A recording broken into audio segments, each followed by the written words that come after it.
భయం ఉంటుంది.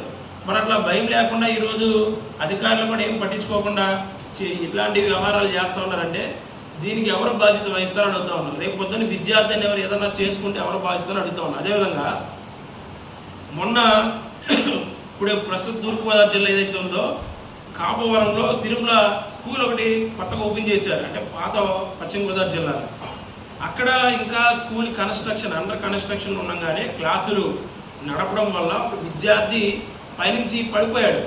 7th class విద్యార్థి పడిపోతే ఆ మేనేజ్మెంట్ ఎట్లా క్రియేట్ చేసింది, ఆ విద్యార్థి సూసైడ్ చేసుకున్నాడని చెప్పి దాన్ని క్రియేట్ చేశారు. మనకి మీడియా గ్రూపుల్లో కూడా వచ్చింది. మేము పరిశీలన చేస్తే ఆ విద్యార్థి పైన క్లాస్ రూమ్లో ఉండగా అక్కడ పెట్టుబడి లేకపోవడం వల్ల పడిపోతే ఆ విద్యార్థి ఇమీడియట్గా హాస్పిటల్ తీసి చనిపోయాడు.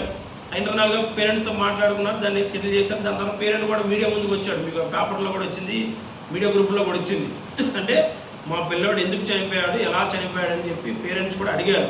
అంటే ఇంత దారుణంగా జిల్లాలో, ఉమ్మడి జిల్లాలో కావచ్చు, పాత జిల్లాలో, ఇప్పుడు జిల్లాలో కావచ్చు, ప్రైవేటు పాఠశాలలు ఇంత దారుణంగా వ్యవహరిస్తూ ఉన్నా డిఓ ఏమీ మాట్లాడకుండా సేవ పుట్టినట్టు కూడా లేకుండా ఈరోజు వ్యవహరిస్తూ ఉంది. కాబట్టి ఎవరైతే డిఈఓ ఉన్నారో డిఈఓ మీద చర్యలు తీసుకోవాలని పీడిఎస్గా మేము డిమాండ్ చేస్తూ ఉన్నాం.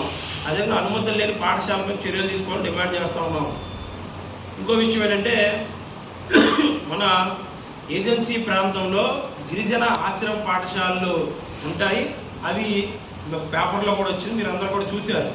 ఏదైతే 3వ క్లాస్ నుంచి 10వ క్లాస్ వరకు గిరిజన ఆశ్రమ పాఠశాలలు నడుస్తూ ఉంటాయి. దాదాపు ఏజెన్సీలో 25 వరకు గిరిజన పాఠశాల ఆశ్రమ పాఠశాలలు ఉన్నాయి. అయితే రాష్ట్ర ప్రభుత్వం గిరిజన సంక్షేమ శాఖ ఒక సర్క్యులర్ తీసుకొచ్చి 3, 4 క్లాసులు తీసేసింది కొన్ని చోట్ల. అదేవిధంగా కొన్ని చోట్ల 8, 9, 10 క్లాసులు తీసేయడం వల్ల ఈరోజు పులిరావణగూడెం కానీ, రెడ్డికోపెల్లి కానీ, కుంకాల కానీ, లేదా అక్కడ ఉన్నటువంటి పైన గ్రామాలు ఏదైతే ఉన్నాయో లంకపాకలు కానీ, ఈ గ్రామాలకి పీడిఎస్గా మేము వెళ్ళాము, సందర్శించాము. అక్కడ ఉన్న పరిస్థితులు కూడా అంచనా వేశాం. ప్లెయిన్ ఏరియాల్లో, మనలాంటి ఏరియాల్లో ఉన్నట్టు అక్కడ సౌకర్యాలు ఉండవు. ప్రైవేట్ పాఠశాలలు ఉండవు. ఒక పాఠశాల మూసేస్తే ఇంకో పాఠశాలకు వెళ్ళడానికి ఇక్కడ అవకాశాలు ఉంటాయి. కానీ ఏజెన్సీ ప్రాంతాల్లో అట్లా ఉండవు. ఎందుకంటే కొండ ప్రాంతాలు కాబట్టి కొంత దిగువన ఉన్నటువంటి ఏరియాల్లో ఒక స్కూల్ ఉంటుంది, గవర్నమెంట్ ఆశ్రమ పాఠశాల ఉంటుంది. దానిలోనే పిల్లల్ని పైనుంచి తీసుకొచ్చి తల్లిదండ్రులు ఇక్కడ జాయిన్ చేస్తారు. ఎందుకంటే పైన అవకాశం ఉండదు కాదు, కొండ ప్రాంతాల్లో అవకాశం ఉండదు కాబట్టి. కానీ ఈరోజు అక్కడ కూడా మూసేసి కొన్ని పాఠశాలల్లో పులిరావణగూడెంలో అయితే 8th, 9th, 10th క్లాసులు తీసేసి మీరు దొరమావడి రండి, లేదంటే బుట్టాయిగూడ రండి అని చెప్పి చెప్తా ఉన్నారు. అదే కుంకాల లాంటి ప్రాంతాల్లో అయితే 3rd నుంచి 4th క్లాసు తీసేసి 3rd, 4th తీసేశారు. 3rd, 4th తీసేయడం వల్ల ఈరోజు 5th క్లాస్ అక్కడెక్కడ కూడా విద్యార్థి జాయిన్ కాకపోవడం వల్ల విద్యార్థులు ఖచ్చితంగా ఆటోమేటిక్గా డ్రాప్ అవుట్ అయ్యి ఈరోజు ఏజెన్సీలో ఉన్నటువంటి గిరిజన విద్యార్థులకి విద్య దూరం అయ్యేటువంటి పరిస్థితి ఉంటుంది. ఇప్పటికే తల్లిదండ్రులు అనేక రకాల ఆందోళన కార్యక్రమాలు చేస్తూ ఉన్నారు.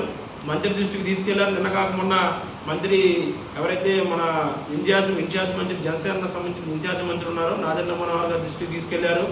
అట్లాగే మన నారా లోకేష్ గారు కూడా కొంతమంది పేరెంట్స్ కలవడానికి వెళ్ళారు, అక్కడ కలవలేదు.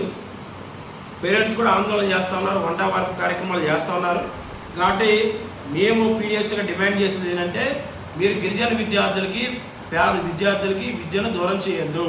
ఆ విద్యార్థులకు కనుక విద్యను మీరు దూరం చేసినట్లయితే ఖచ్చితంగా గిరిజన ప్రాంతాల్లో చదివే విద్యార్థులు చదువుకు దూరం అయితే ఖచ్చితంగా వాళ్ళు వేరే రకాల ఐడియాలజీకి, వేరే రకాల మార్గాలు ఎంచుకునే పరిస్థితి ఉంటుంది. ఖచ్చితంగా అట్లాంటి పరిస్థితి ప్రభుత్వాలు తీసుకొస్తూ ఉన్నాయి. అట్లాంటి పరిస్థితి ప్రభుత్వం తీసుకురాకుండా ముందస్తు చర్యలు తీసుకోవాలని కోరుతా ఉన్నాం. అదేవిధంగా అక్కడ గతంలో 300, 400 మంది విద్యార్థులు ఉండేవారు. ఈరోజు 150 మంది విద్యార్థులకి చేరుకున్నారంటే ఎంత దారుణమైన పరిస్థితి ఈరోజు ఉందో మీరు అర్థం చేసుకున్నారు. అదేవిధంగా అక్కడ టీచర్లు 25 మంది టీచర్లు ఉంటే 150 మంది విద్యార్థులే ఉన్నారు. అంటే ఈ వైఫల్యం ఎక్కడ ఉంది? ఐటీడీఏలో కూడా ఒక ఐఏఎస్ని పీఓగా నియామకం చేస్తేనే అక్కడ ఉన్నటువంటి ఐటీడీఏలో పథకాలు కానీ రకరకాల వ్యవహారాలు కరెక్ట్గా నడిచే పరిస్థితి ఉంటుంది. మన జిల్లాలో ఉన్నటువంటి ఐటీడీఏ పీఓకి ఎక్కడా కూడా నాన్ గెజిటెడ్ ఐఏఎస్ ఆఫీసర్ కావడం వల్ల ఎవరు కూడా లెక్క చేయట్లేదు.